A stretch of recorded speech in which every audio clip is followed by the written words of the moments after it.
So I am delighted to invite you here today because we have a fantastic event. We are sharing with you the work of our interns over the past 8 weeks. They have been putting together games for you, games that were, and there's an ask for clients to develop these games. And what you're about to see are the fruits of their efforts, working 4 hours a day over the course of 8 weeks in teams. So I only have about 5 minutes of content for you because I know that you're all here to see the games, but I want to sort of set the stage why we're doing what we're doing. And then I'm going to toss it to a colleague of mine. And unfortunately, why can I not advance this slide? There we go. Okay. So why have we decided, this is an internship for neurodivergent talent. Why is it an internship for neurodivergent talent? Hopefully that is obvious to all of you, but in case it is not, neurodivergent talent is underrepresented in the employment sphere.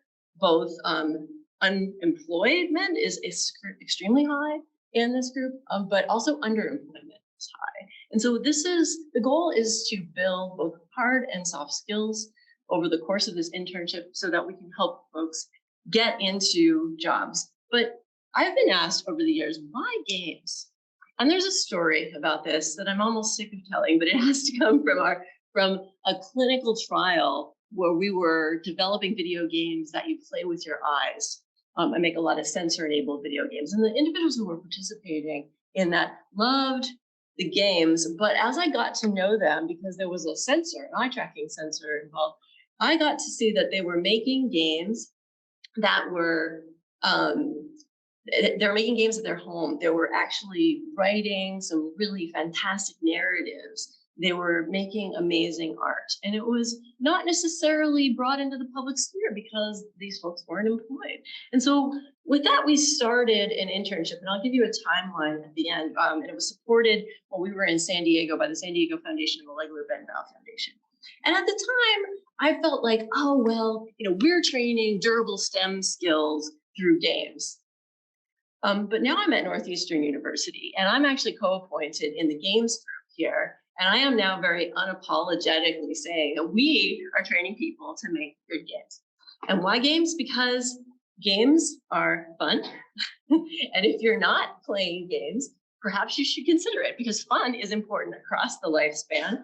And games are also a multi-billion-dollar global industry, right? That this industry demands both creative and technical excellence from its workers. Modern games deeply integrate machine learning and AI technologies, sensors to augment gameplay, and so that they respond to different user signals. And these techniques, if I can't convince you that games are by themselves really important, they are also transferable to other industries. So neurodivergent workers, so why that talent in particular? As I said, unemployed, underemployed in large numbers. Recent surveys have suggested as high as 85% unemployment amongst autistic people who are job seeking, and a lot of the neurodivergent people here are identified as autistic. One of my colleagues at Birkbeck describes neurodivergent workers as having a spiky profile of skills. And so some really excellent peaks in ability, but also some areas where they could use to develop some skills so that they are meeting their full potential at work and bringing that excellence that we need, not only in the gaming industry, but elsewhere. So, and then finally, the gaming industry is, like many industries, is undergoing this period of change. But what's unique, in my opinion, about the gaming industry is that it's actually got out in front in terms of reflecting on its somewhat exclusionary past. And that is important.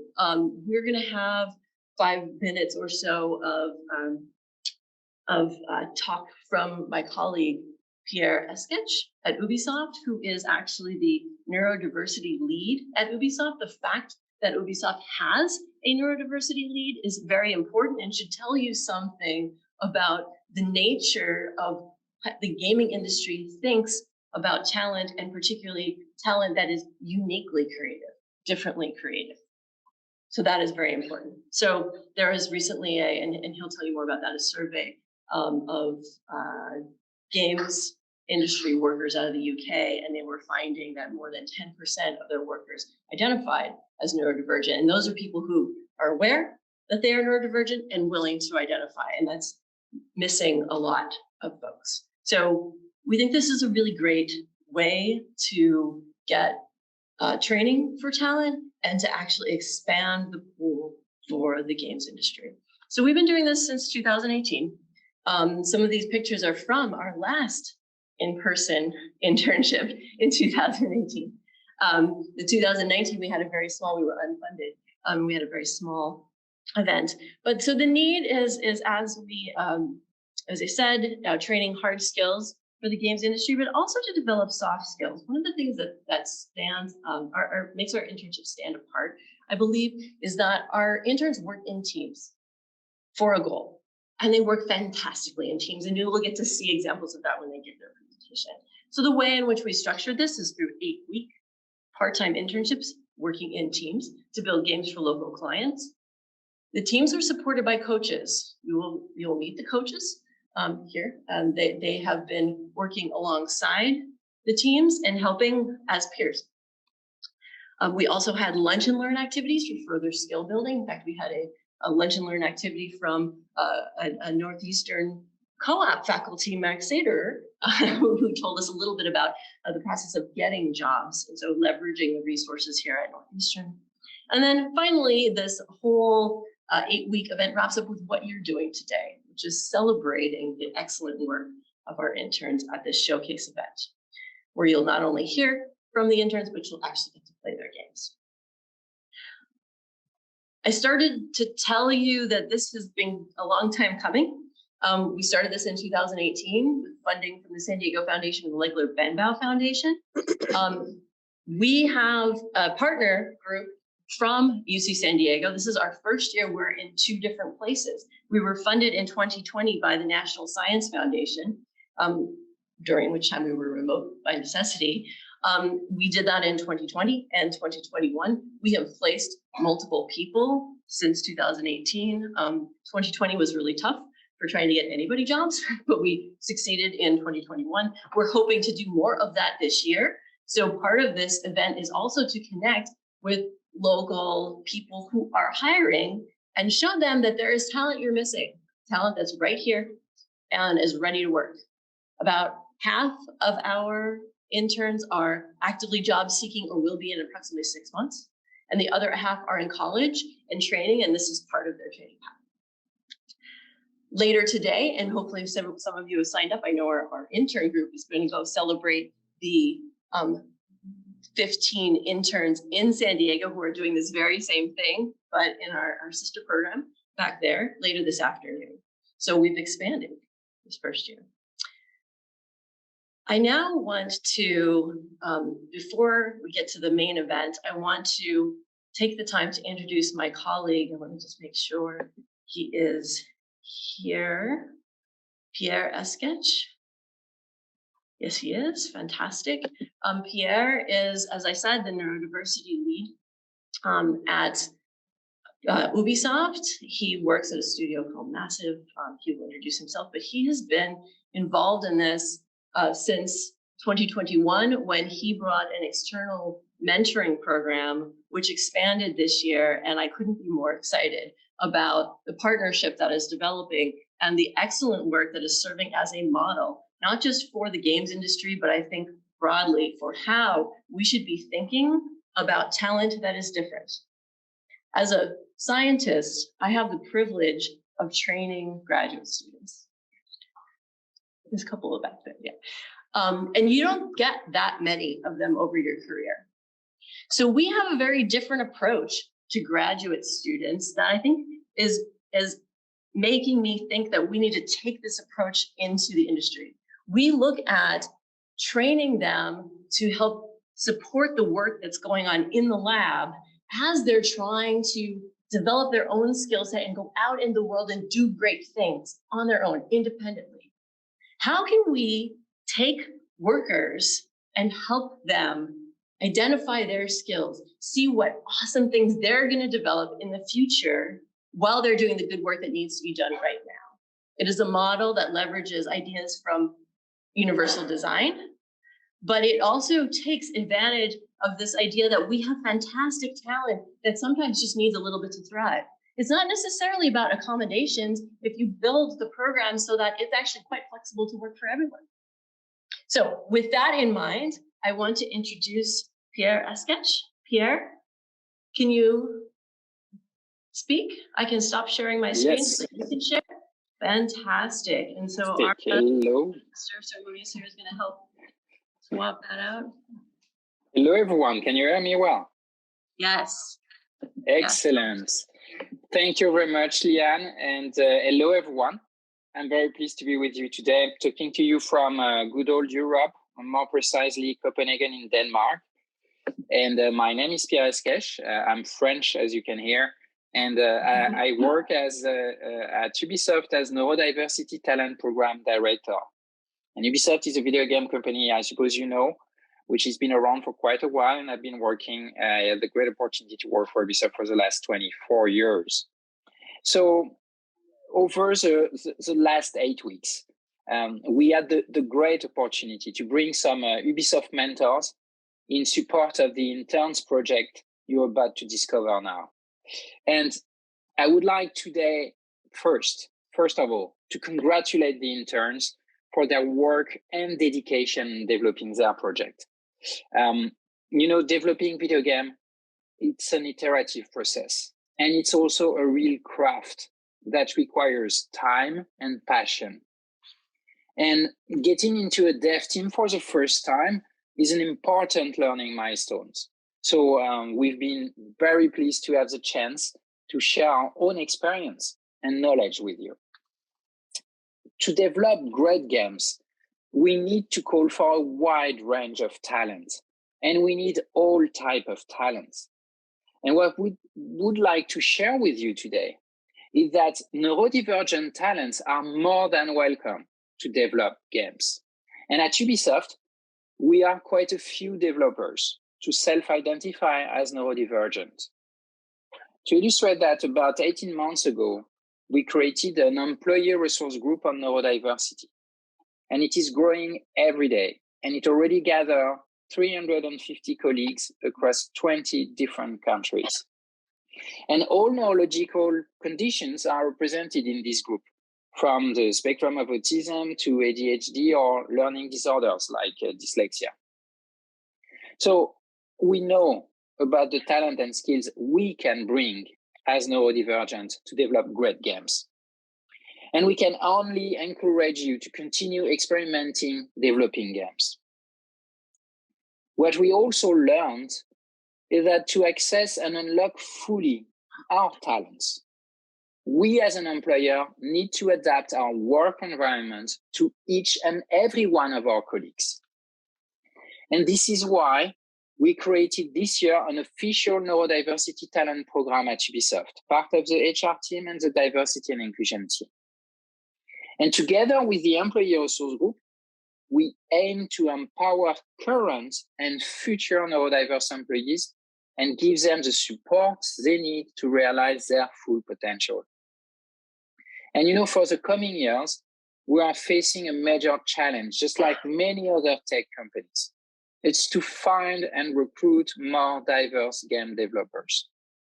And this could be you, and you could become our future colleagues. So I would like to thank very much Leanne and the Northeastern team to drive this awesome internship project. This is an alternative way for us to detect, develop, and promote atypical talents. And we need more of this in the future. So I wish you an excellent event, and to all the interns, keep on going. You're doing great. Thank you.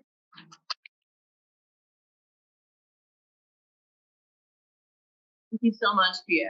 And it is just beyond heartening to have that perspective coming from a major game studio to us right here. Did you hear that? Keep doing the awesome work you're doing. We want you in this industry. So what I'm hoping that you see today is that the amazing work that folks have done in developing these games is just the beginning. They've had only 8 weeks, right? They need more time to develop. They need more portfolio pieces. So we want to extend this supported internship program into other opportunities, right? Consider taking those opportunities, bring these folks into your workplace. And with that, I will stop talking and introduce the first group that is coached by a Northeastern graduate of the Game Science and Design program, Danya Zhang. And the team is called The Usual Crew. Why don't you come on up here and I will stop sharing my screen. Cool.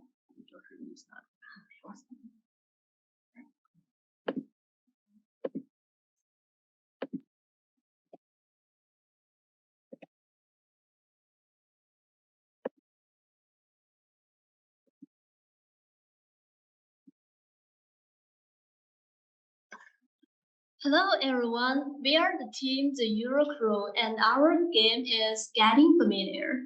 And we have 4 talent partners here in person and I wanted them to introduce themselves in the credits. And we also have a supportive supporter named Shirley. Shirley is online. And here we go. That's all.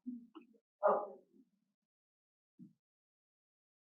Sorry, I forgot where we're in. Hi, my name is Laura Lewis. I am the game designer. Hello, I'm Matthew Huddleston. I am the project manager. Hi, I'm Jaden Ciano, and I'm one of the programmers. Hi, I'm Henry Hutton. I'm the other programmer. Jaden and I also compose the soundtrack of the game. As Danya mentioned, we also have our supporting artist, Shirley, and we got a few extra assets from some online sources that we've reviewed here.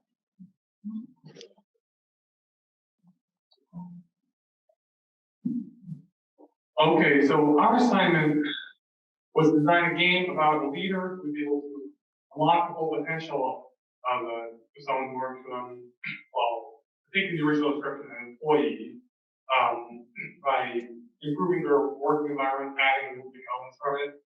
We decided to go for a more metaphorical approach. So we have a wizard who is helped by their familiar, hence the title.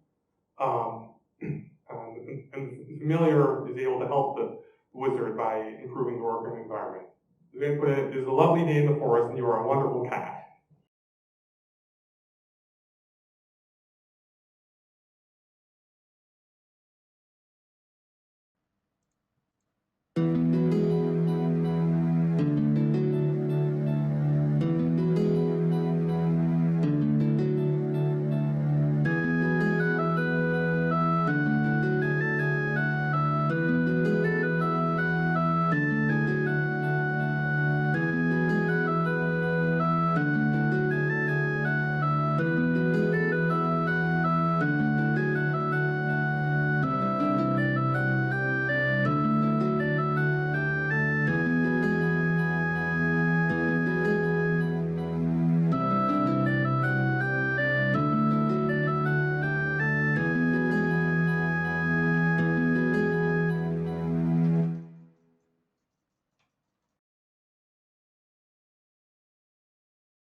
And a lot of that, so going back a little bit and looking at how we started this development process,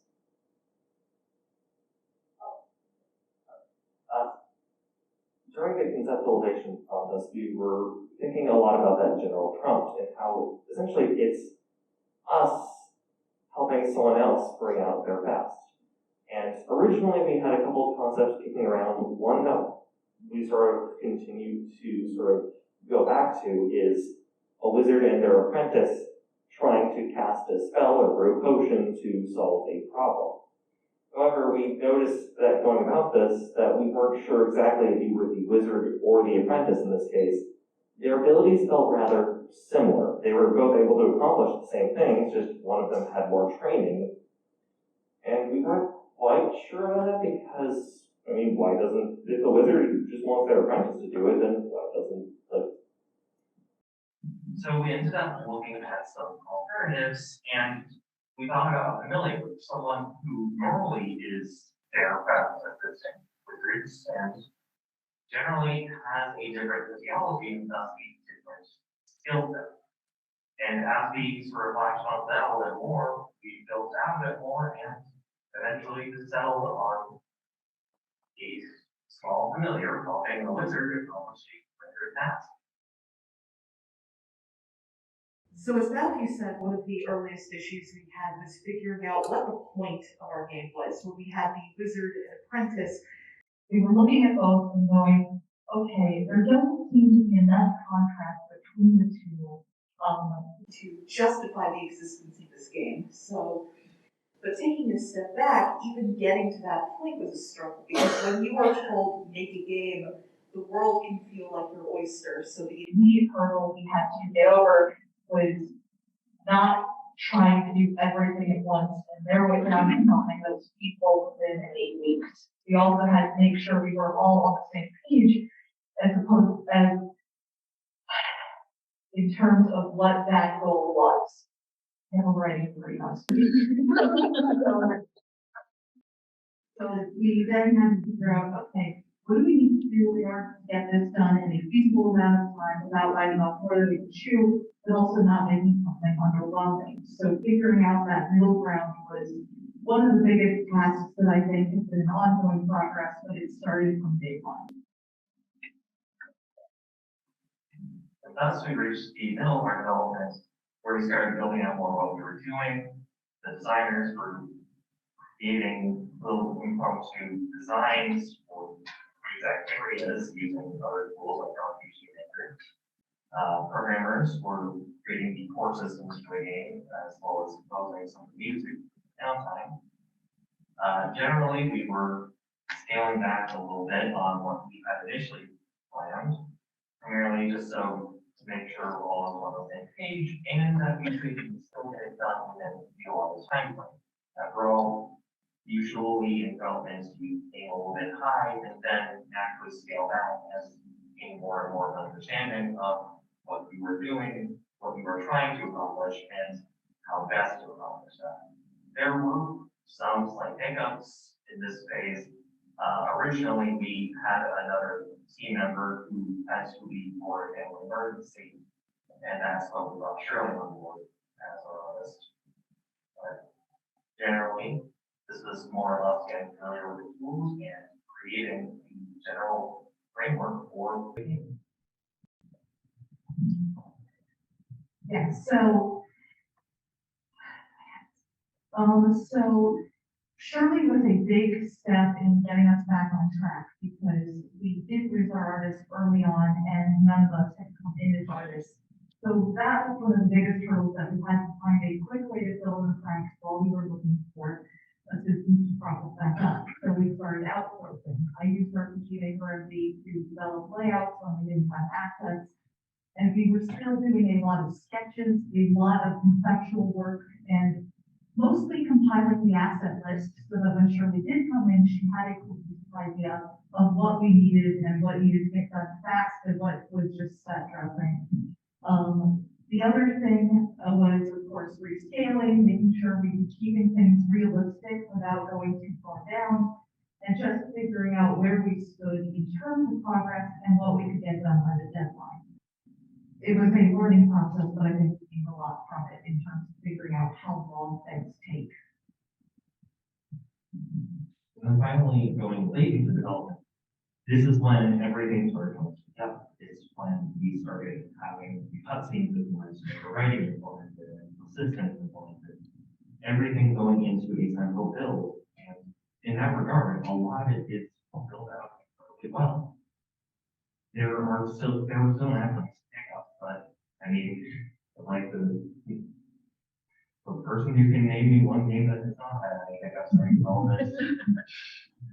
In general, we continue to have sort of a continuing vision for things, but that did also have an unintended consequence, since all of us had initially thought that we had all understood the same vision, but when one little detail from that vision altered throughout all of our visions, and since we all thought we were on the same page, we hadn't really brought it up. When those two different perspectives collided, we had to scramble a little bit in order to make sure that they matched each other.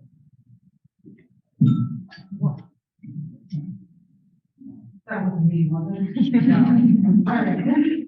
So, like Matthew said, one of the biggest things was realizing we had a mismatch in vision, because assumption was one of the big things we had to overcome, because everyone comes in with a project with their own vision, and when they speak about it, sometimes you think you're communicating things that you're not. So figuring out where the communication is falling apart and where it could be improved upon was crucial to these last steps.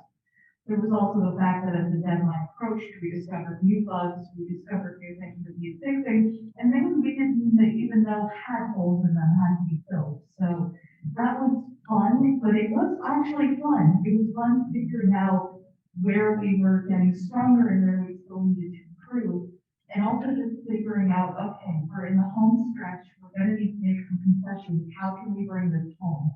And for the most part, I think we did. I'm very proud of the final product.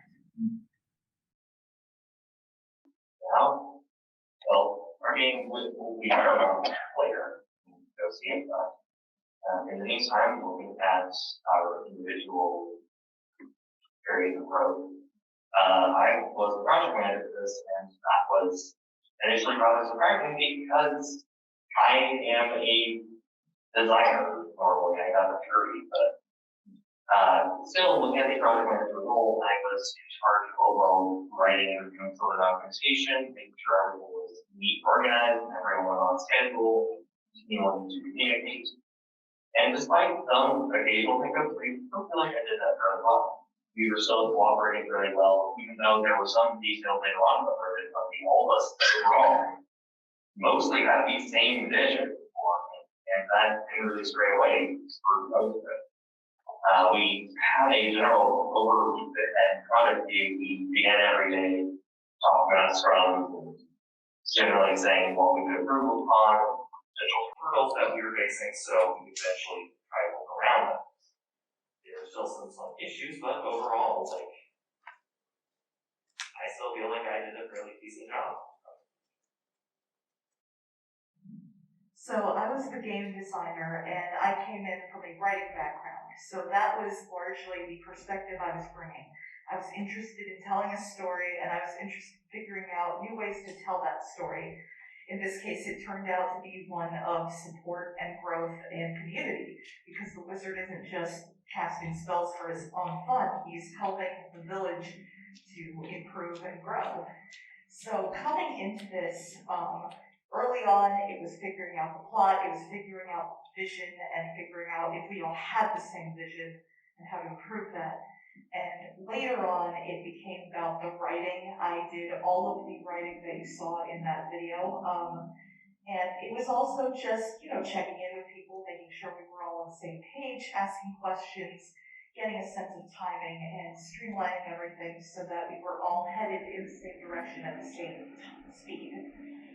So I think this was a real growing opportunity for me. Usually I work on my own on projects, so learning what other people's perspectives can do to make a project be a richer form of itself, because I wouldn't have thought of this by myself, was something that's really valuable, and I'm really excited to bring into future projects. So it's made me more enthusiastic about collaboration.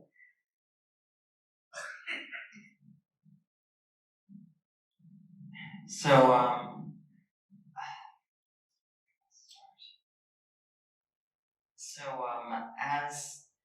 as I said before, I was one of the programmers, and I came in from the background of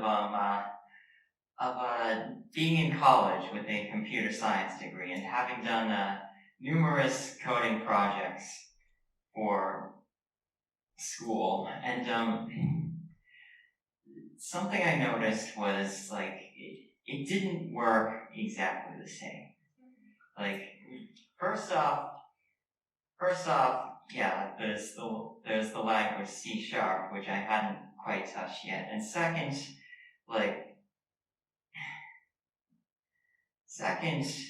there's the fact that just there's a lot that I didn't anticipate. Like the fact that I initially started by making the physics for the player and for the wizard and the navigation so that the wizard can actually move, and then I built up to actually doing the levels and having made a system for the wizard that determines what the wizard will do next and what the cat will do next. But as I went to the as I got to the end, one of my biggest struggles was realizing that in many ways I was just jumping into things and doing research as I felt I needed to, kind of going in blind, and what I should have and what I know for the next thing I'm gonna do is I'm not just going to jump in blind, because what happened was my code did get kind of complicated. so one of my big takeaways is to get a broad overview of what I'm going to need to know fleshed out in the first few weeks, because I was rushing to get things done this last week. In fact, I was rushing even getting here. So yeah.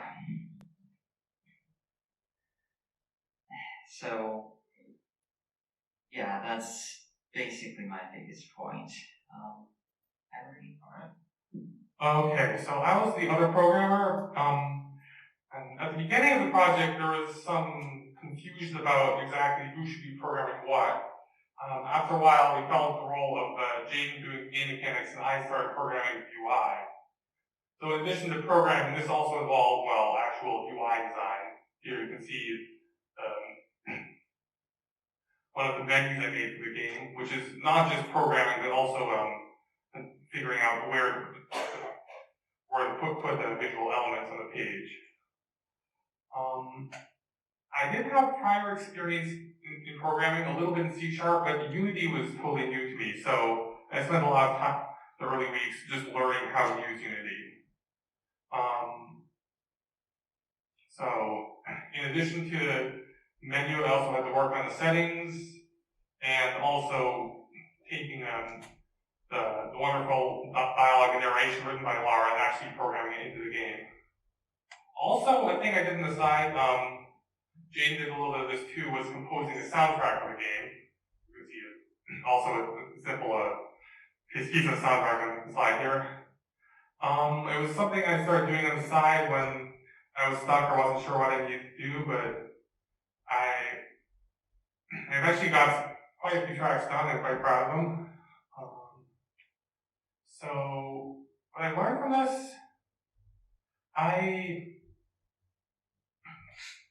although I had no prior experience in working in game development, I found it was actually a lot of fun. And I'm not sure this is where to go with my career since it's a very competitive field, but I really enjoyed it, and if it's possible, I would like to do it again. Wait, hold on, can you back aside for just a minute? I realized I forgot to say something. That's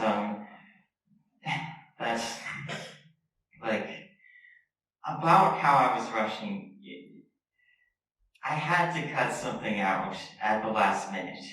Like, day 3 was supposed to be this big, epic ending where you're like, you're being chased by dozens of mice, and you have to chase out all the mice across the backyard. But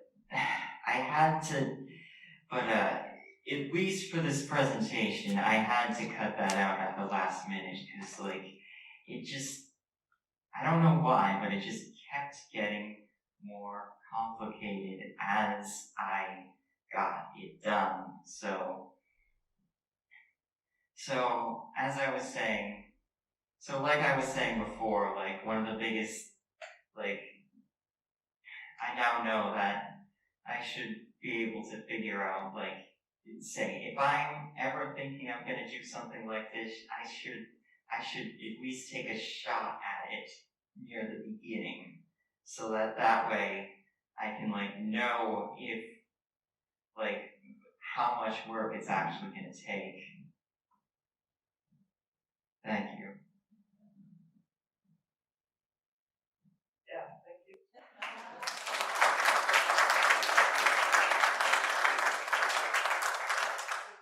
And sorry, I wanted to say one more thing. And thanks again to, first of all, Ara for supervising us, and Danya for being a wonderful coach, and to Shirley, who is online, I believe, for basically carrying the art for us. We could not have made this without you. So thank you very much.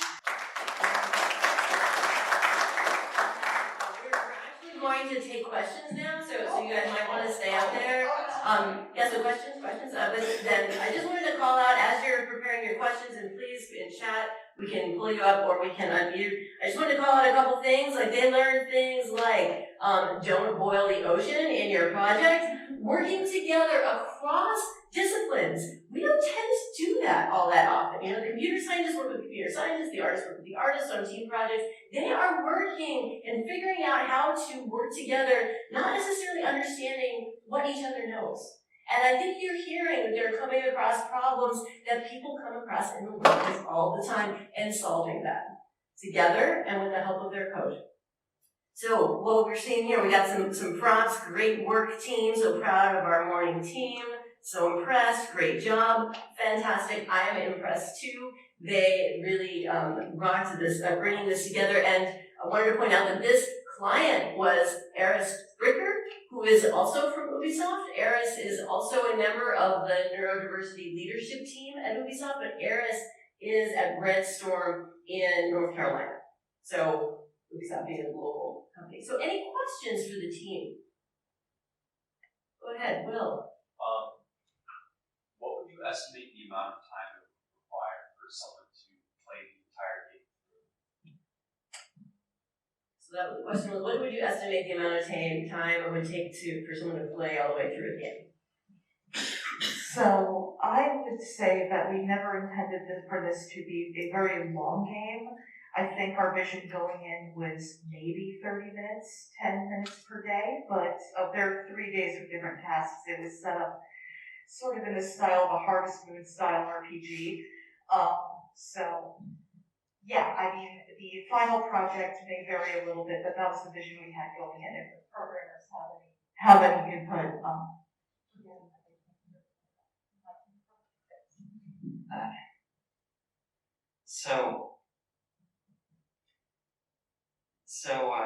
your question was how long it's gonna, and like, yeah, basically it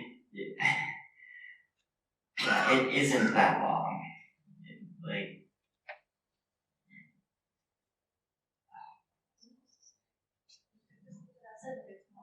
But yeah, an MVP is, I mean, what you're delivering is an MVP, which hopefully you will be able to build out completely, right? Yes.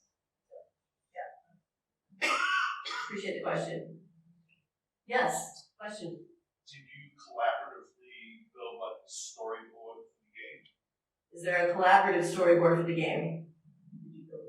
There kind of is. Very early on, we did something called a paper prototype, which was Unfortunately, I misplaced it somewhere in my bag at this point, but it was a series of basically little cards that we drew on to map out what the level was going to look like.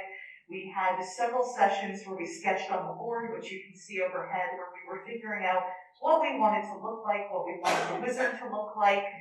And there were a lot of days where we just had to sit down and okay, what are we all on about right now? Where are we at?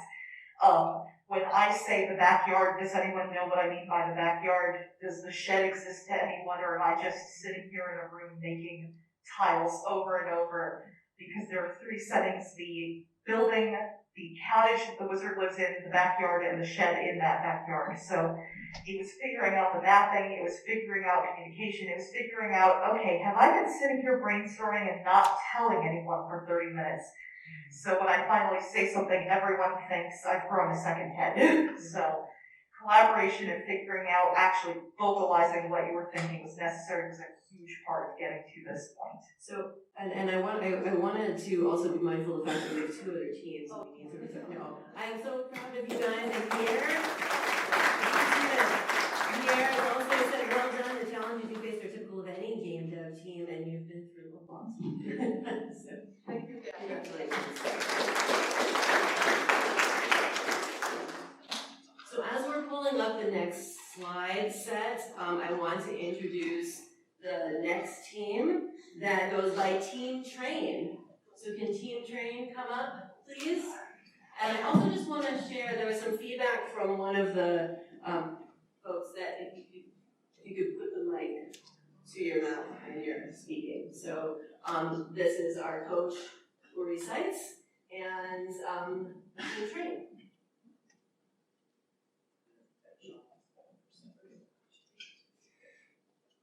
Hi, my name is Escaich. I'm the coach for Team Train, and it's been such a privilege to witness over these past 8 weeks how my team has grown, not only in their individual roles, but also as a team, helping each other over hurdles and taking part in each other's victories. In such a short amount of time, they have made a game that is nothing short of phenomenal. And with that, I want to pass it over to Sean to talk more about. Good day, everybody. My name is Sean Song. I'm the project manager of the Teen Train's ExerTrain game. A combination of exercise and train. Yeah, so I'm Max Capel. I'm one of the programmers along with Bowen, and I oversaw a lot of the gameplay aspects and behind the scenes stuff. Hi, I am Abigail Cinnamon, but you can call me Abby because I'm on call that when I'm in trouble. And I was the role of the game designer, as well as finding many of the sound effects and background music for the game. Hi, I'm Bowen Keevan, and I am the other programmer for the ExerTrain project. And it's been a privilege to work with my fellow interns on this for the past 8 weeks, and in fact, with Sean. And I want to also credit our two artists on our team, Michael, who is working online, and Shirley as well, who has also worked with the other team. Yep, the shame's are.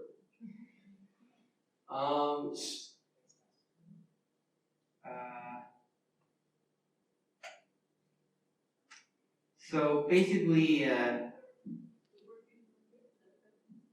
sorry, I can see it. I have my glasses on. So basically, we set up a game for 8 to 10-year-olds that the goal was to determine the correlation between moderate and intense exercise and cognitive ability.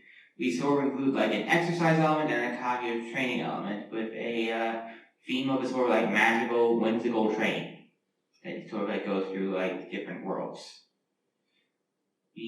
And in addition, we sort for analytic purposes, we set up a way of measuring heart rate over time in a sort of a spreadsheet. That was something I put together.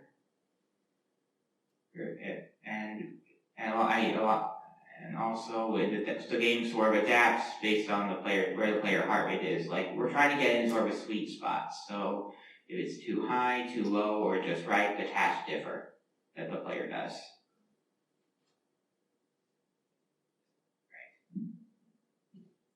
So you're probably wondering now why trains? Well, we went through many different ideas, from things like a giant snowball fight to something as crazy as a shark punching simulator, which we scrapped before animal cruelty.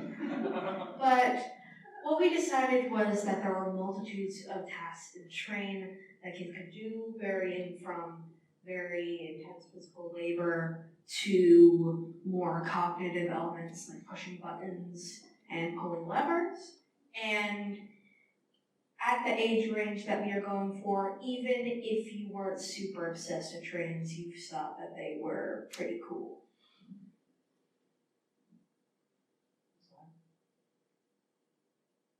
So in terms of the actual gameplay, before you actually play for the actual game, there's a little bit of setup that you need to do, and the lab proctors who run this will do this. You need to set up the actual Oculus 2 Quest headset, have that set up to the game, and also it also comes with we use what's called the Polar H10 heart rate monitor to strap around your chest, and we had to go through some loopholes, or I guess just loops, to actually get the software to partner up with the Unity editor properly. And that was something that we thankfully got out of the way very early on in the project.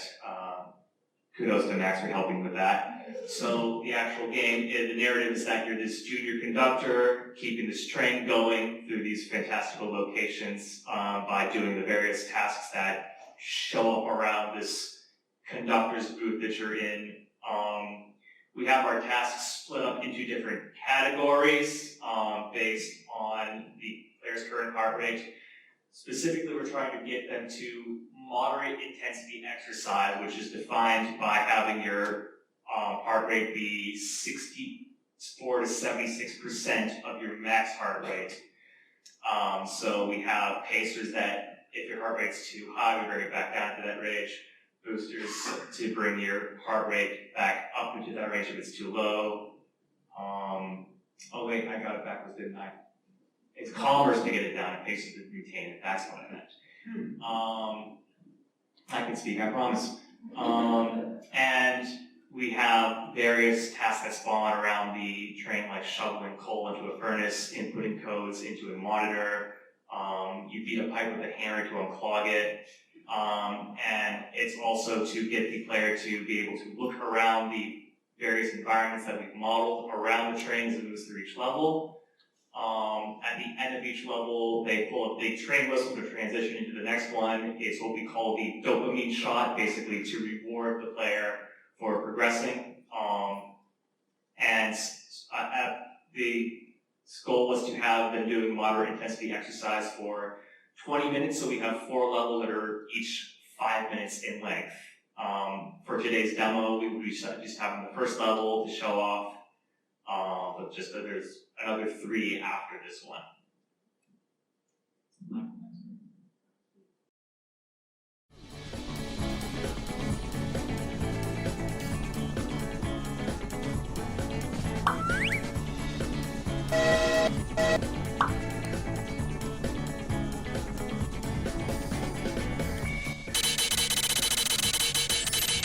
Great job.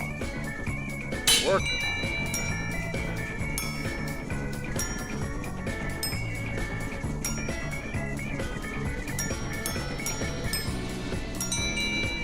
Great job. I love the deer is floating. Right this way. See, look.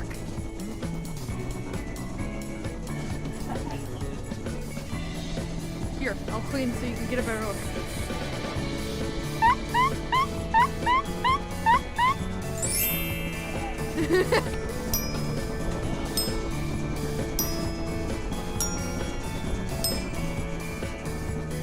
Wait, am I on a train semi? semi. I'm fine. That's just as far as you can go.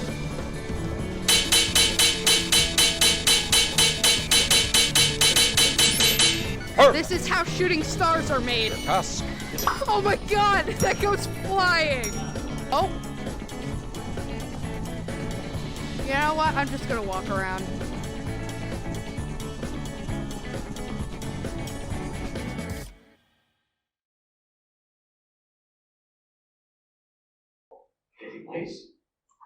So there are a few additional features that we're thinking of including in the future. One is maintaining a more constant heart rate, and adding an exercise bike can obviously help maintain that heart rate. Current gameplay is that the player has to be very mobile and to bend down at times, but that conflicts with sitting upright on an elevated stationary exercise bike. Adding more content and more actions to do throughout the train is also a good idea. There's currently a limited variety, so existing tasks can become somewhat repetitive. And it's also possibly adding more detailed art assets for tasks. Most tasks use quickly made placeholder models, like a pile of coal is just a big black sphere. But yeah, adding more would be a good idea too.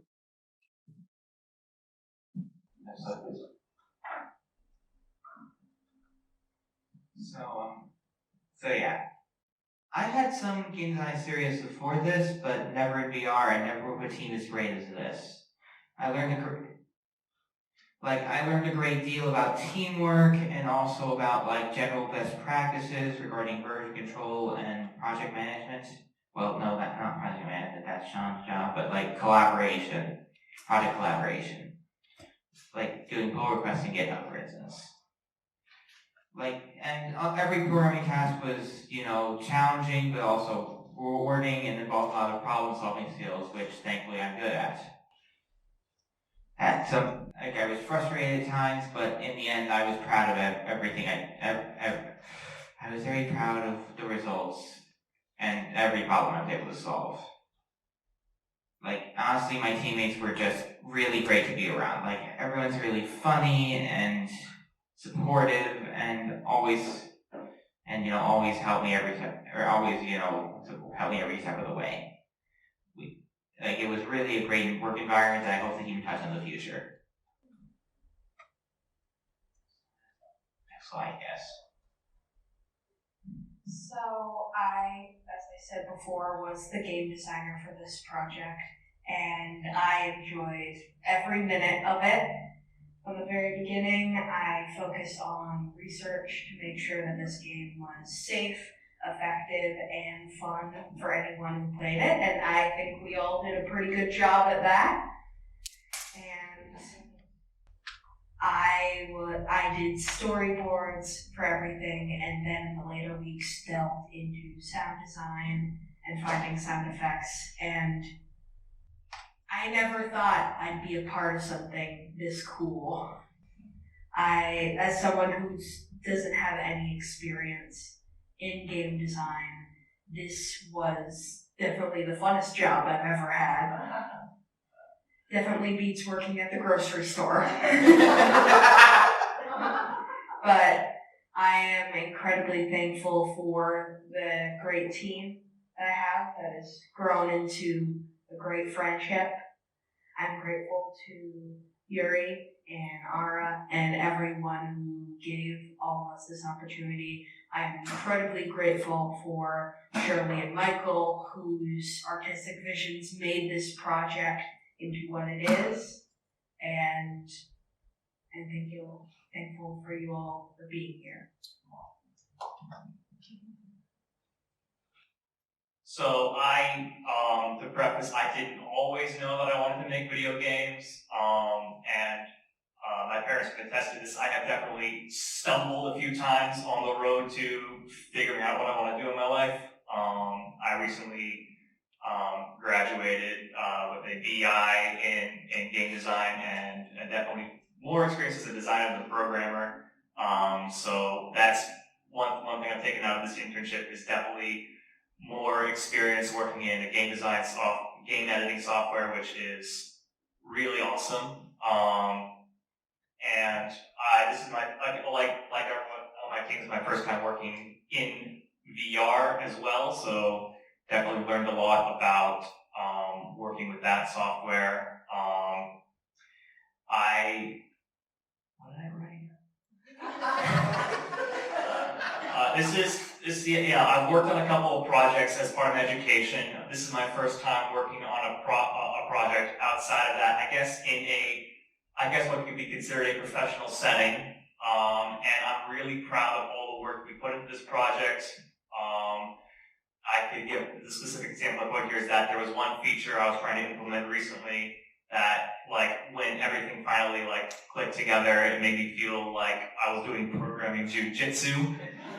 I have gained experience in working in game development. I've made a lot of good connections to expedite my finding a filling career.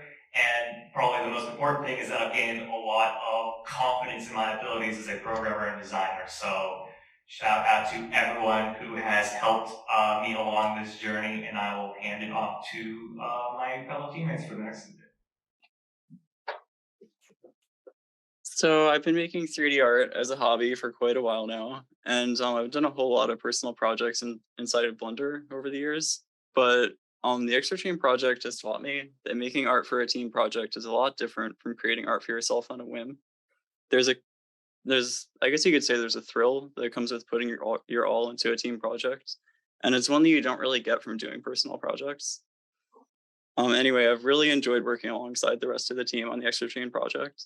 From the very beginning, everyone has been extremely supportive, super easy to talk to, and really awesome to work with. I'm sad that we'll all be parting ways soon, but it's a joy to see just how well this project has turned out, and I'm really happy that I got to be a part of it.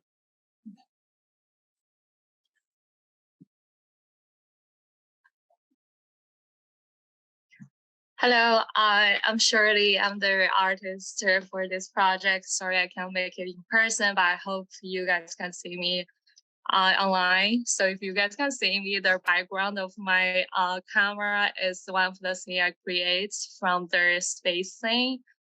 And I create a total 3 game environments for this project: the familiar world, the snow mountain, and the space thing. This is not my first VR rehab game project, but it is my first time supporting a team as an artist. So I was pretty, actually I was a little bit nervous in the beginning because it's my first time be as a artist supporting a VR project, but I appreciate all the communications with this team. This seems amazing. Everything's well organized, and we have our priorities. So I appreciate whatever I create, they like it. It's really easy to work with the whole team. And I also learned some from this project as an artist. There are lots of small details that's behind the scene. You probably can't really see it easily, but there are a lot of design decision involved, like the map scale. We have a requirement for 5 minutes access section in each map. So it was a little bit hard when I was creating the first map. I have to scale the appropriate size for the map.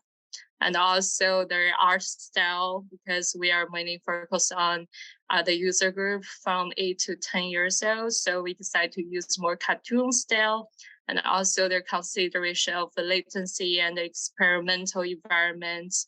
So we decided to use those like a low poly model to build up the environment so we can minimize their game and to make it load faster when kids are playing in their experiment. So there are a lot of things behind this, and I just really appreciate the opportunity to work with our amazing team, and I'm so proud of this project we made.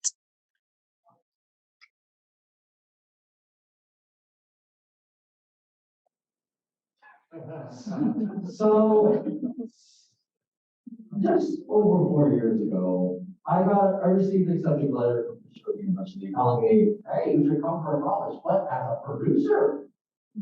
So yeah, so 4 years later, I guess they were losers because they rejected that I at least become somewhat of a project manager. And this is great because like I was just a simple, I was learning through the courses at my college at Hampshire, and I'm learning to slowly become a game designer through paper prototypes, like more games that could possibly be converted into video games. But however, I only have like some minor experience as a leader during those projects because, well, I helped design the course of the core part of the gameplay loop and help the game to actually be playable in a way. But however, I only have like these like fundamental skills like I know art, I know writing, I know a bit of programming, and I know some parts of leadership, but not actual skills I can go through. But during this internship, working with these wonderful people, I learned that there are several different skill sets that I have to learn, such as like be firm on what kind of deadlines you want to make. What's your core gameplay loop going to be? What do you wish your entire product to be? And our team has created a minimal level product, or an LMP for short, not associated with any other LMP of any sorts. So yeah, basically this is my first time making a video game. I'm so happy that this went so well actually. And I picked up some good leadership skills, and also this opened up a huge world of opportunities for me.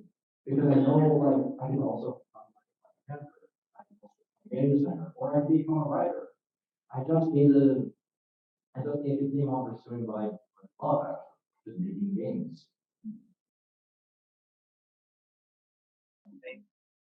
I want to have a special thanks to Yuri, basically being our very nice coach, basically helping us, guiding us through many ups and downs throughout production, on the ARA or the, I want to thank ARA for supporting and hosting us and being the best supervisor that they can ever do. I want to also thank Colin Mackett for being our Ubisoft coach, Leanne and Jen as our clients, and Chuck Hillman as the project idea person and our team sponsor. Thank you very much.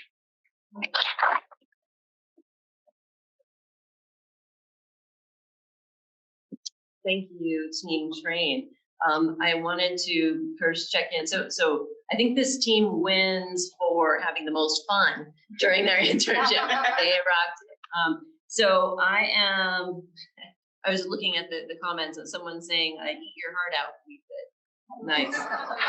But we love questions from the audience. Anyone have any questions for this team? Oh, go ahead. I have a question. How do you measure the heart rate? How do you determine the max heart rate for a player? Oh, well, yeah.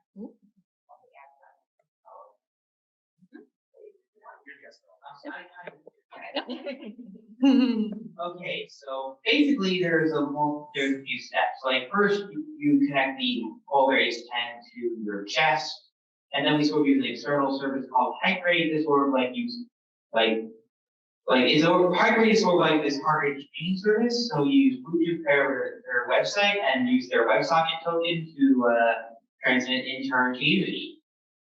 Then it's sort of like yeah. If you're wondering about the specific calculation of someone's max heart rate and what the heart rate would be during moderate exercise, there actually is a formula for the CDC medicines. I believe it's 220 minus the age, and then you times it by the percentage of whatever you want the heart rate to be. And that's the heart rate. If you were wondering about specifically inhalation. Can I get one of these questions? Because I wanted to call out, we have a question here from Sarah Hacker, who actually is someone who I got the privilege to work with back at UC San Diego and is a part of that group over there. And so she's been doing this since 2018, and she's asking, Shirley mentioned a cartoon style for the user group. What other research did you do, if any, to determine the train theme and the tasks that would be appealing to your 8 to 10-year-old age range? Should just get in touch with your inner 8-year-old, or Basically just got in touch with my inner child. I thought trains were pretty awesome as a kid. I think we all, 4 of us at least, agreed on that. And at that point, it was just like, what can we do just to get the player moving, basically, is what we really wanted to do. And recording gameplay footage for this, my legs are still a little sore from all the squats I did on Thursday. So we accomplished that at least, and we think it's pretty fun. We also play tested this with children, and they had a great time when it was still in its very early buggy mess, early stages. So, yeah. So we did show us obviously the gameplay of the trailer, which is very fun, and I'm going to have this how shooting stars are made and stuff in my head. But in terms of bugs, there is that big space level, big blue thing when we do that one. that was the planet Earth. It's just, we were on the side where it was just Pacific Ocean. But my question is, did you find more bugs in play testing or just going through code when? So can I recite this just because the people in the audience on Zoom may not hear. So Laura is asking if you found more bugs through play testing or just by going through the code. Definitely through play testing. Definitely putting on the headset and actually using the controllers to try to do all the things. And then seeing the game actually run is where we found all the bugs that sprung up, like the grapple objects in the train falling to the floor and staying behind on the track, to being in like a little play testing area where I'm setting up new tasks and being able to spawn infinite cardboard boxes, to just walking out of the train and waving goodbye to it as I wandered through the void. That kind of stuff. That still exists at present. And then just like the physics being wonky, like holding an object and still being pushed around, and the list goes on. There are no shortage of bugs that we have found while making this, and that's just part of the process. Yep. This is fantastic, and I wanted to thank this team again. Well, I'm calling out. There are two props, one from our colleague, Karen Chukoskie at MGH-IHP, who thinks that she'd be happy to be a usability tester, so we'll call Karen over and do that. And also another prop from Piere, who is pointing out how important it is to have fun together. So thank you, Piere. All right, let's get up our last group coming up. Yes, thanks again. Fantastic. And so the last group is the online playing online group. They actually are the meta playing online group because they are online. So as you heard from the last two groups, they actually not only were working in person, but they had to also learn how to work in hybrid, right? So they had a team member who was hybrid. In one case, the team member was an intern. In another case, Shirley, I forgot to mention that Shirley is an incoming PhD student who's going to be coming into the Human Movement and Rehab Sciences program, coming from Drexel and Information Sciences, and that Uri is also, as a coach, is also an incoming PhD student. So we've got a lot of strength here in at Northeastern in our coaches, also in terms of developing our junior employees. So, and with that, I want to call up Ara, who is the coach of the last group.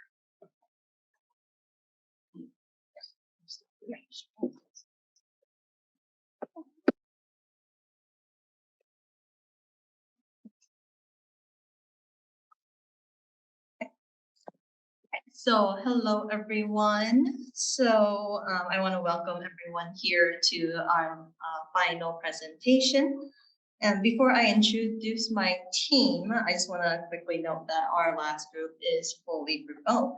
And that's because despite our internship being the first at Boston, we received a lot of interest and excitement from everyone in the East Coast.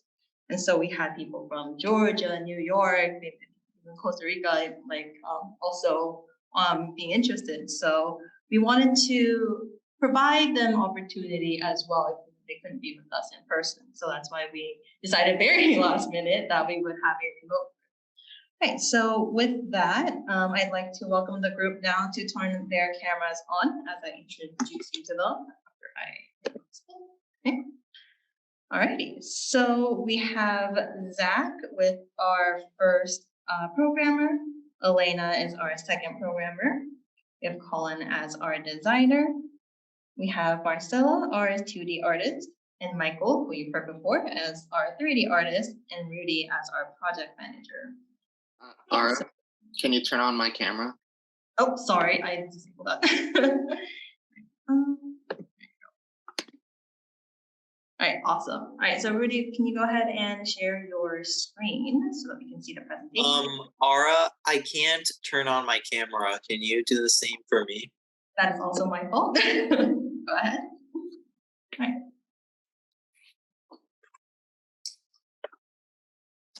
We'll definitely do that. Okay.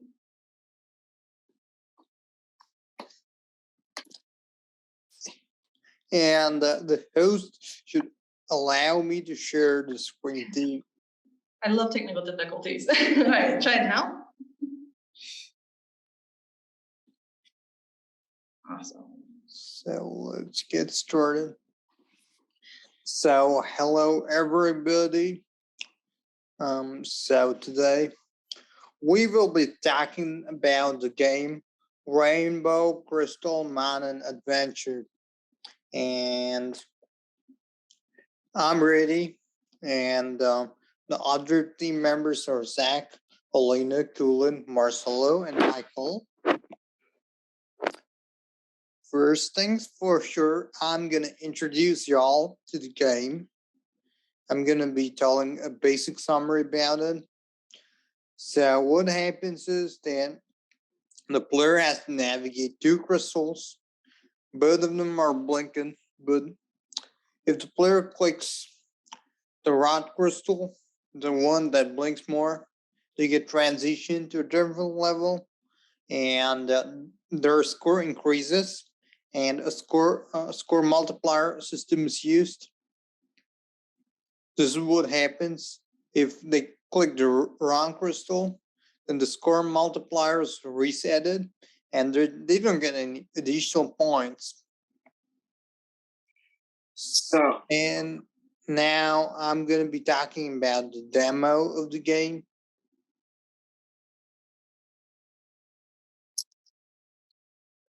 Jibsack. Okay, so you can hit play. So the game starts with the name screen where you input your name and you start the game. By clicking on the signboard, you get the crystals to flash, and then by clicking on the crystal by clicking on one of the crystals, you will either get it right or wrong, and you will proceed to the next level. The artist made various different level landscapes, such as water, grass, snow and ice, as well as like volcanoes / apocalyptic. And as you progress through the game, the goal is to increase your score. There are various menu functions that Elena will talk about later. And the crystals are set to flash with a certain frequency that the clients requested. And the goal of the game for the clients is to better understand how people on the autism spectrum react to lights and sounds. Well, for the lights at a certain frequency for flashing. And they hope to analyze this data. Yeah. Okay. Now, so this is what the demo is. Got an understanding about how the game was, what was it like. Now, I'm gonna be handing over to Zach to tell his part. Okay, so I worked with Elena as one of the two programmers. We set up the crystals for making them flash, as you saw in the demo, with certain set probabilities dependent on what level it was, and with a certain frequency of how long a flash lasts, as well as how often a flash can occur, as well as making them interactable for a player to be able to click on the crystals. I also had set up the scene where the user can input their name, as well as the high score scene, which you can see an example of on the right, where it stores data from each local run on a computer. And it shows the top 10 high scores of the name inputted at the beginning, the score that they got, the total correct, and the highest level that they reached, as well as the current run at the very bottom.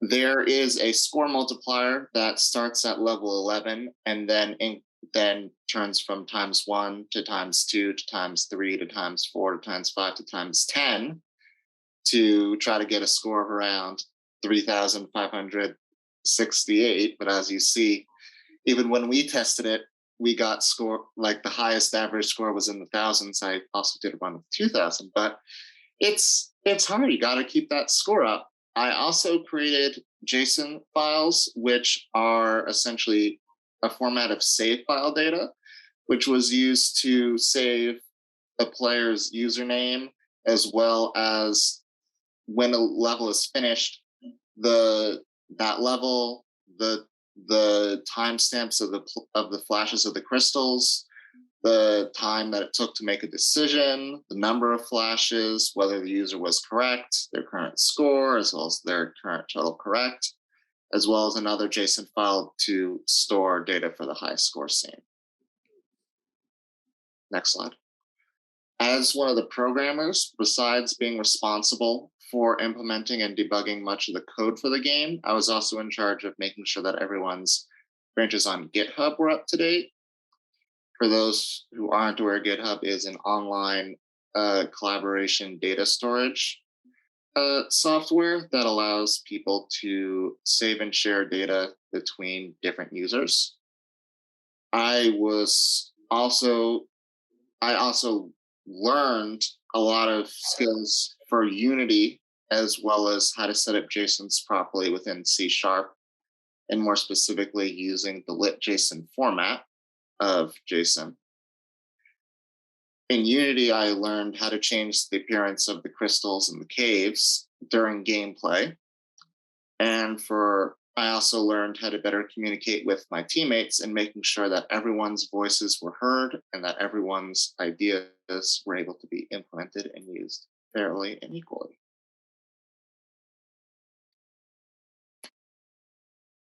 So over to Elena for her part.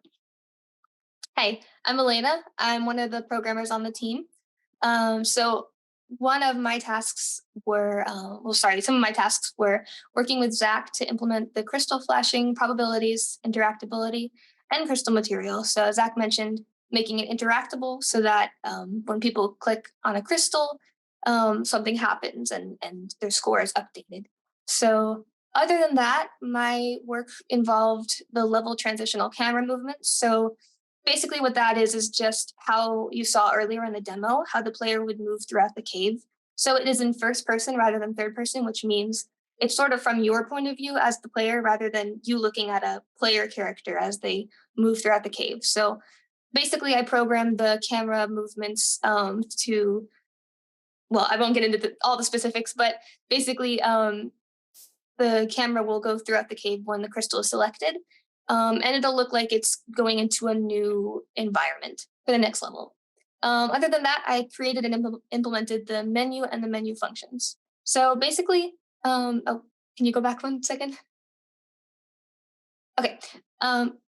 So I implemented the menu, and what that includes, you'll see a bit of that later on, but what that includes is graphics. So for the graphics, you can adjust the brightness to make it dimmer or brighter as you need. And you can even filter out the colors of the crystals that you don't like. So the default replacement color is purple. And basically you can choose if you want, say, to get rid of yellow, you can replace that with purple. And those are two of the graphic settings. And there's also the volume settings. So you can adjust the volume as needed of the sound effects. And then the last one would be the finish button, which basically sends your data to the researchers and takes you to the high score screen.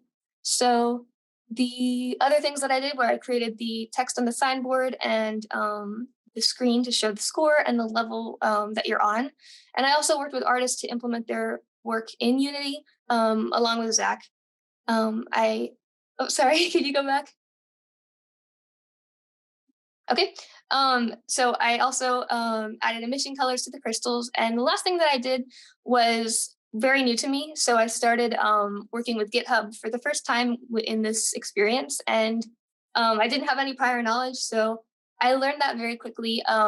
And although Zach was sort of the main person to work with GitHub, I also helped out a bit in helping other people to set up their GitHub and get issues sorted out. All right, you can do the next slide. Okay. All right. So through this internship, I gained valuable experience in programming with C# and implementing a game from scratch in Unity.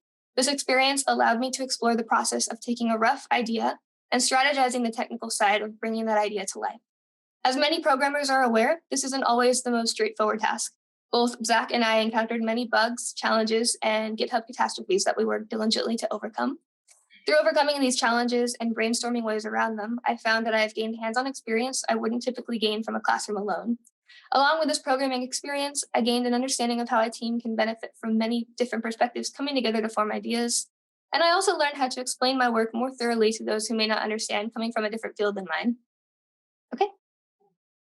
And on this slide, you will see two things that I worked on. And basically, so the left one is the options menu. So I programmed the options menu to include the choices that I briefly discussed in the last slides. So you can see you have a couple different options. You have the graphics, sound, and you can control each sub-option menu, like the brightness and colors, and go back with the back button there.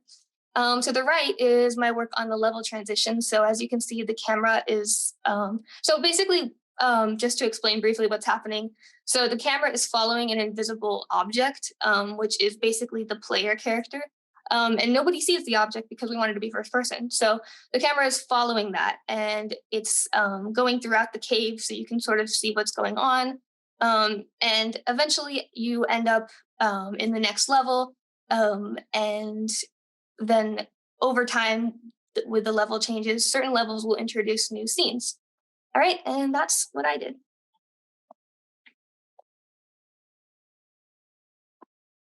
Hello, everyone. My name is Marcelo for the artwork. Yeah.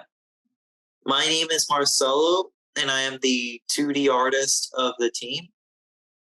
And as the team's 2D artist, I had the responsibility of brainstorming possible cave paths to keep the game engaging with multiple environments, translating the sketches or translating the ideas into sketches for the paths and objects, and constructing the cave paths in Unity by using the assets created by my co-artist, Michael, and downloading some assets from the Unity Asset Store. Next, please. Okay, so regarding what I gained, I wanted to work on better listening skills and patience. So collaborating with my teammates gave me an opportunity to practice listening to their opinions and thoughts so that we can produce a high quality work.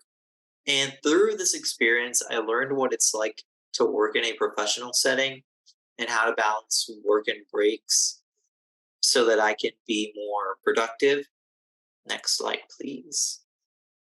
And here is some of my work, for the, cave entrance, early crystal designs, score, and more stuff about caves. And on the right, you can see an idea for branching paths. And we did something similar to that, but obviously not one-to-one because the cave was already created by then, but we played around with it. And then next slide. And here are more cave ideas. And again, I was thinking of, splitting paths, and we did something similar in when the player clicks on the right crystal, they would go to a different environment. So, yeah. Next. Okay, so what I did is I created 3D models and also textures using Blender, and I used a little bit of Photoshop too. Using procedural generation, I baked the textures in Blender, and then I imported them directly into Unity to be applied to the 3D models that I made. Yeah. What I gained, the most important hard skill I learned during the internship was how to properly UV unwrap. And that's a process necessary for accurately applying textures to a 3D model. It's a skill that seemed pretty daunting at first glance because it's a very abstract and tedious concept. But once I got down to it and took the time to learn it, I realized that it's actually a lot simpler than I thought it would be. Through this internship, I learned not to overestimate the difficulty of a task, as well as not to underestimate my own abilities.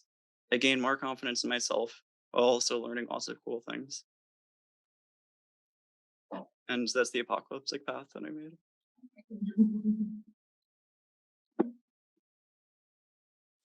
Over to Colin. All right, so I'm Colin. I'm the games designer. And so the main things that I did for this project were producing a design document which detailed all of the functionality and how everything would work in the game, which there are a couple of screenshots from below. And then as the game specification changed, I'd continue to update that document to reflect how the updated versions of the features would work. And then with that, I'd also communicate to group members to make sure that things are working as intended and that the features and how they're implemented meet the specifications laid out in the document. And other than that, I also made some sound effects and implemented those into the Unity project. So that way there's sound effects for when the player picks the correct or the incorrect crystal. And then I also wrote up a little bit of story text that would be displayed at the beginning and the end of the game. And next slide. So the main hard skills that I learned on this project were tools related to workflow outside of strictly game development. So the main tools that we used were Jira and GitHub. Where before this project, I had some experience with GitHub, but I'd mostly been using it for cloud storage for various programming projects that I'd worked on. But I hadn't really used the version control aspect of this. So things like branches, I hadn't really worked a ton with, but I'll probably end up using those more in personal projects now. So that way I can have a stable version of the game and then work on other features until I want to add those back into the main version of the game once they're a point that I'm satisfied with. And then also I learned how to use Jira to track and manage the tasks that need to be completed in the game in order to have a working game. And then in terms of soft skills, one of the things that I was working on was communication and how to clearly describe what a feature should do and how it should work. So that way the game matches the specifications as needed. And also working on prioritizing my work so that way people aren't waiting for me to get something done, so that way they can get something done. So I'm ready, and I'm the project manager.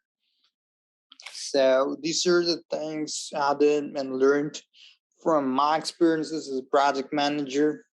So I want to tell you this, Dan. We use a tool called Piere, where we assign tasks to people. We have 4 sections: to do, in progress, QA, and done.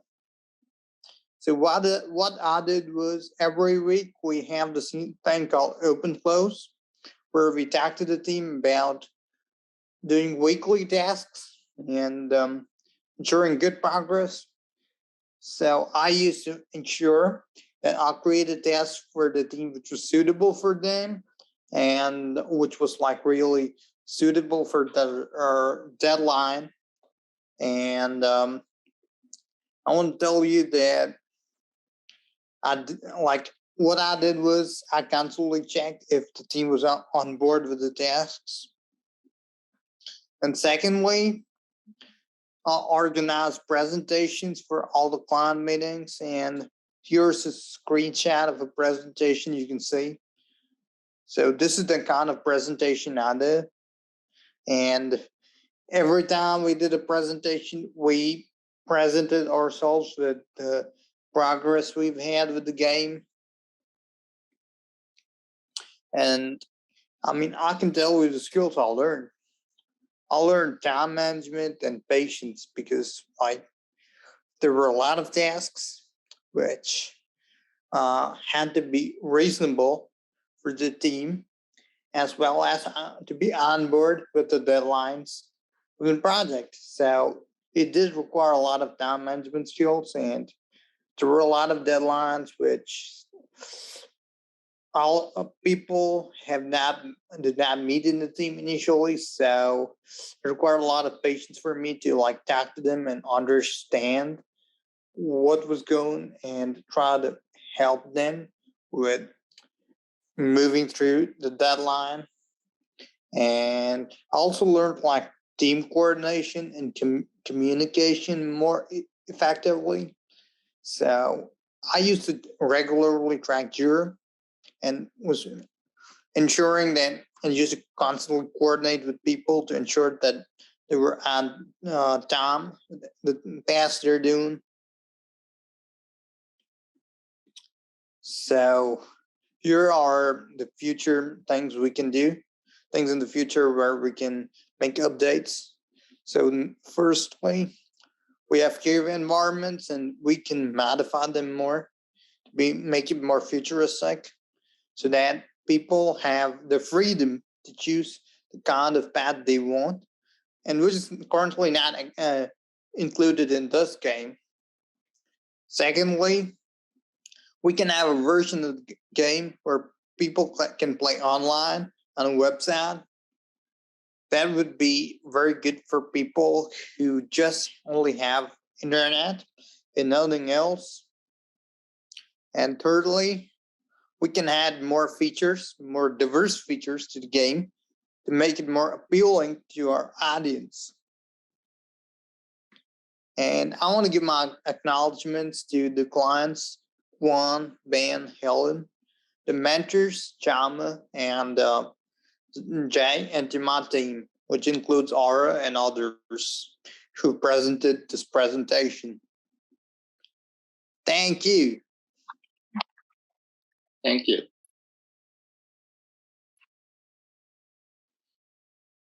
Wonderful. So you probably saw that this was the most science-focused game. This was based on an experiment that came from our colleagues at BU and Helen Tager Flisberg's lab through a collaboration actually with someone, Ben Scott. Oh, there he is. Hi. Fantastic. That's right. I knew you. It's the mask. Who does some work in animal research, and this fantastic collaboration came together, and they really wanted to make the game, moving it to a game that's played online, so that we can collect some news data. And this is the task that our interns took up. So there are some comments in chat, which I'm bringing up here. Fantastic. We have some great, and Karen again mentioning who was formerly part of Karen's group, so she's familiar with this work. It is now time for questions. Yes. I'm curious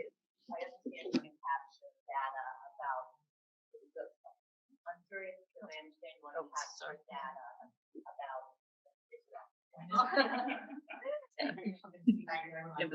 I'm curious about data that you want to capture.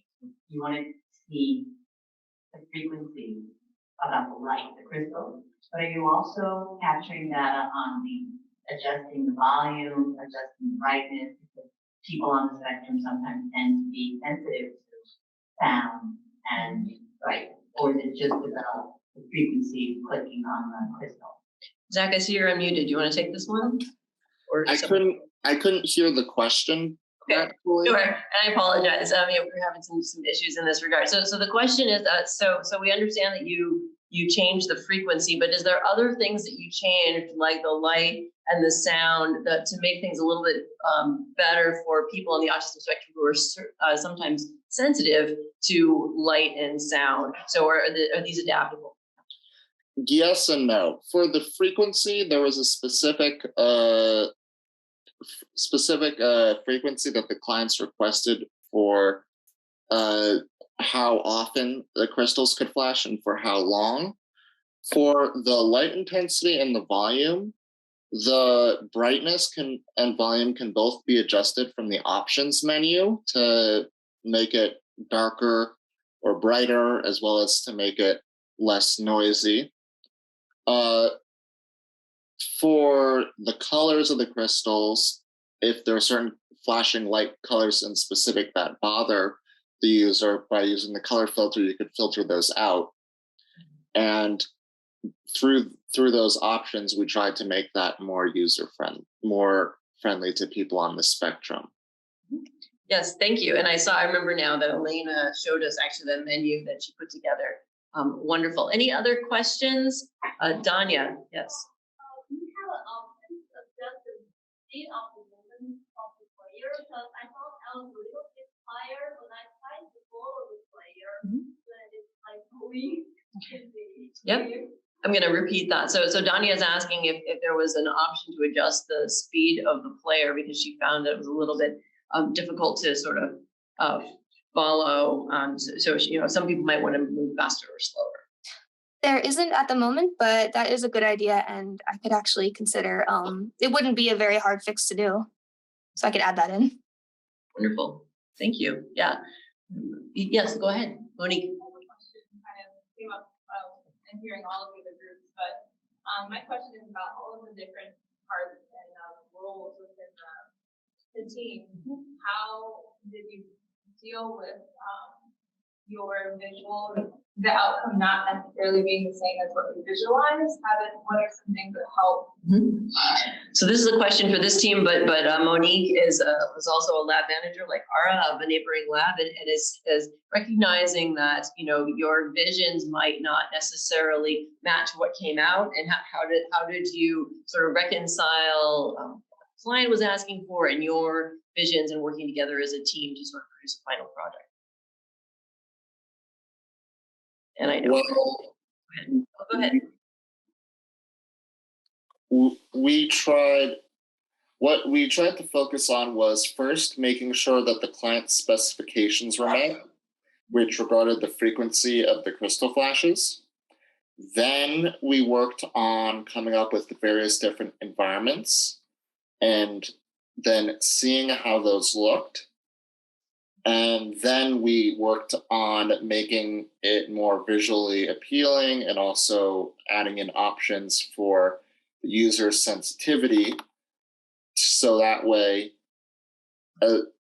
by working on what the core client request was first, and each time we did an update or a change, so that way to fit our own unique visions, as well as making it more comfortable for a player, that the core request wasn't affected.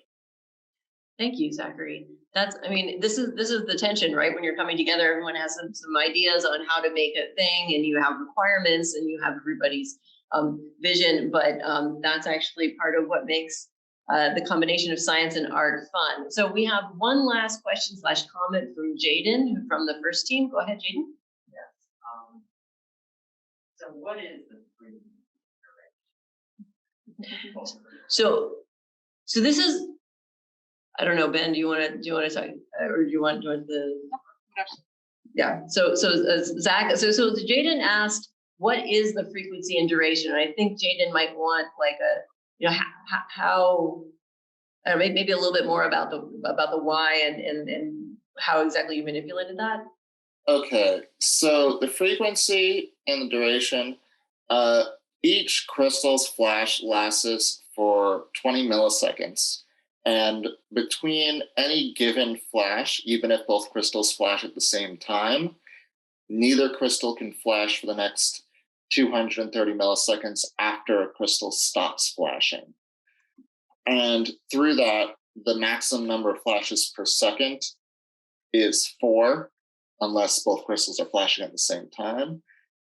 And that was and by keeping the frequency the same, it made it easier to draw data from the user's reactions.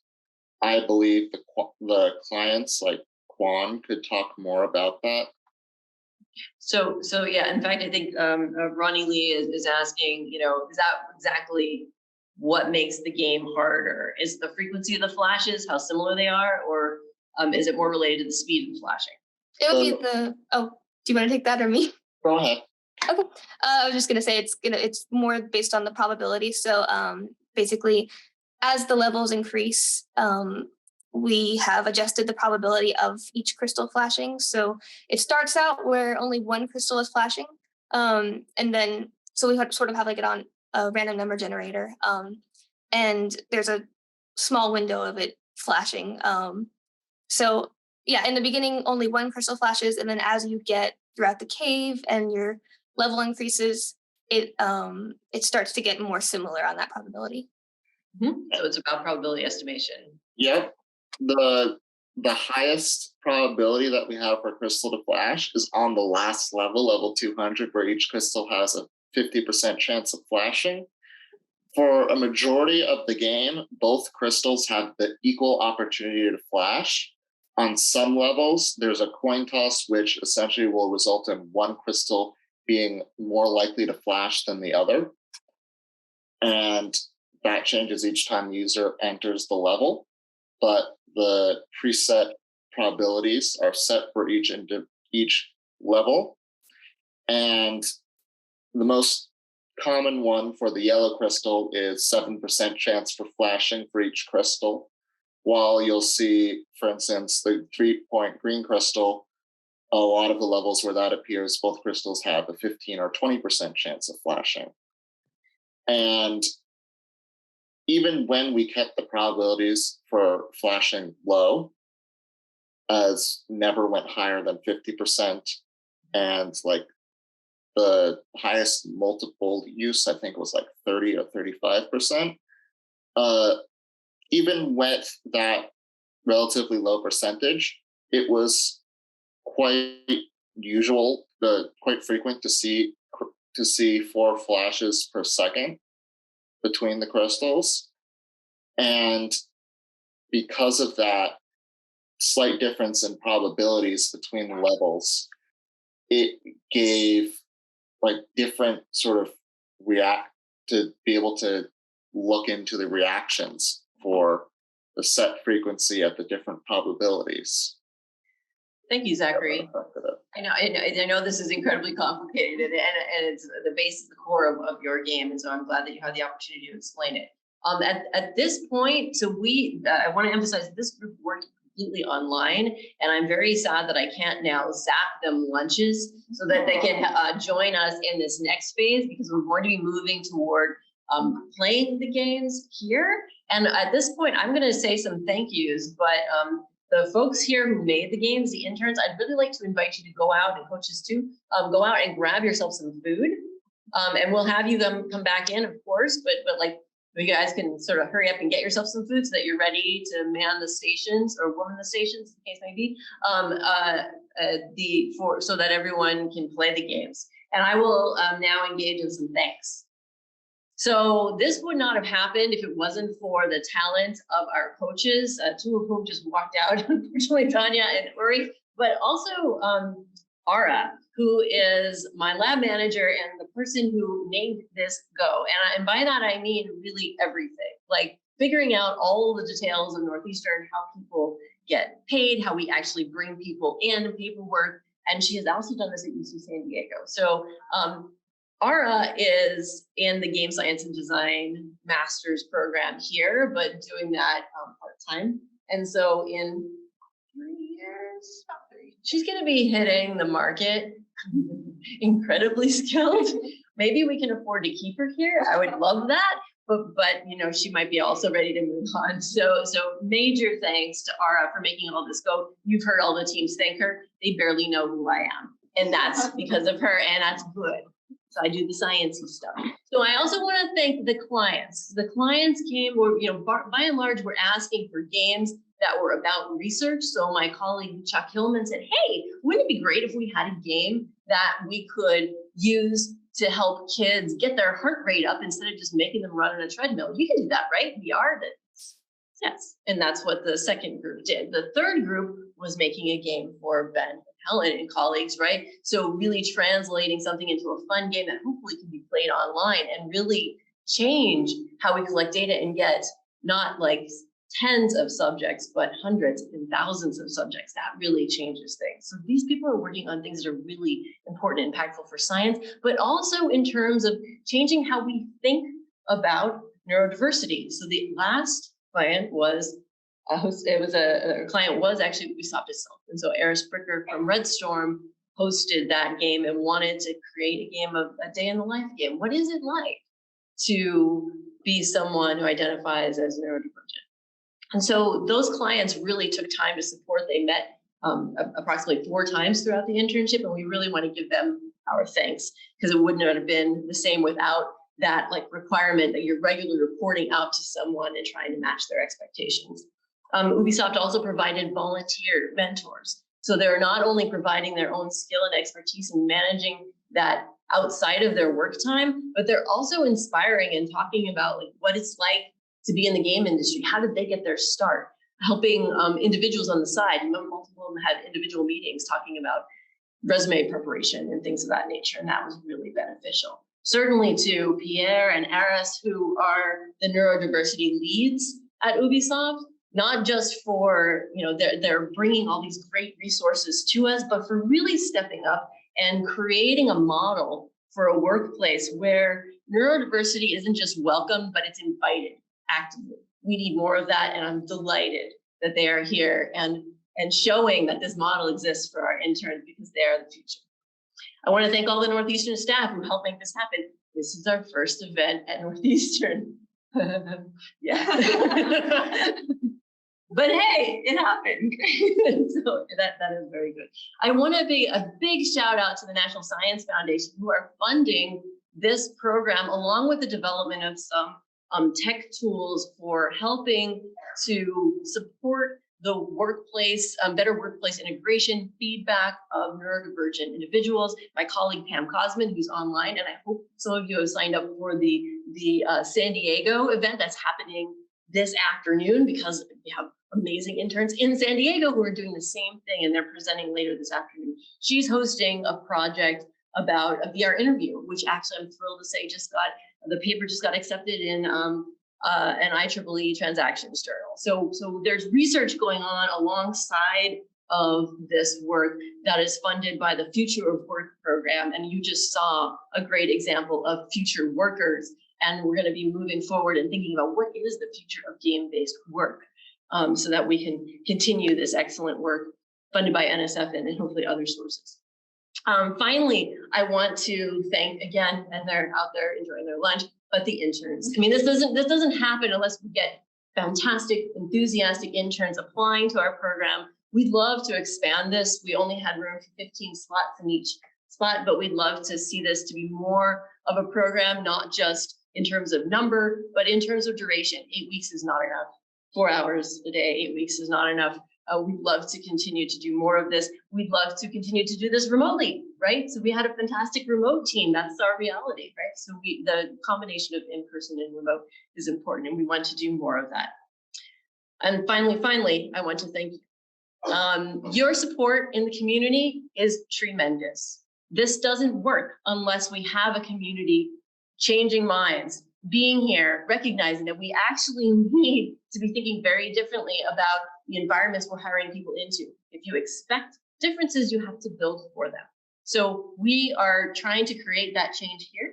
We have neurodivergent people working in our lab every day, and it really changes the nature of our work. It is so just, I can't even put words to the brilliant ideas that come up because of people thinking in different ways. And it's fantastic. And we need to see more of that.